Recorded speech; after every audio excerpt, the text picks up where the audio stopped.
All right, we now have our heck no category. So, what can go into the heck no category?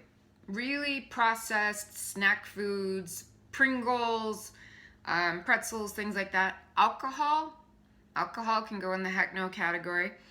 Um, Anyways, the goal is either get rid of all of it or give it away. It's not good for you or anyone else in your family. When you pull out a package, like for instance your Pringles, and you read the label that's on there, if there are ingredients you can't pronounce, that's a heck no category. If did it come in a box or a package, that may be an indicator of a heck no category. How far has it evolved from what it originally was? So if you take a kernel of wheat or a kernel of corn, what you are about to consume, does it look anything like that, or has it been changed a whole lot? And then finally, is it perishable? So what are some trade-offs that you can do? Well, let's say that one of these items is, I'm going to give two examples. Let's say macaroni and cheese, and which is highly processed, comes in a box, usually full of sodium, salt, and then just ingredients you can't pronounce. What if you make a homemade version of it? So instead of using the white noodles, you use a whole grain noodle. What if you use fresh cheese instead of cheese food powder? And then you can also alternate the fat source that you use for it as well.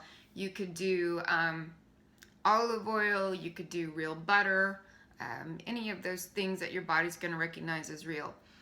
Let's say you like corn tortilla chips. How could you change that? Well, I do know that they make baked tortilla chips. I also know that you can get an organic baked tortilla chip. You could also use a corn tortilla, a soft corn tortilla, and you can throw it in the oven, and shortly before it goes in, you can add salt to it. You could put a little fine mist of oil on it and then add the salt. All of those things are just some different alternatives and trade-offs for your family.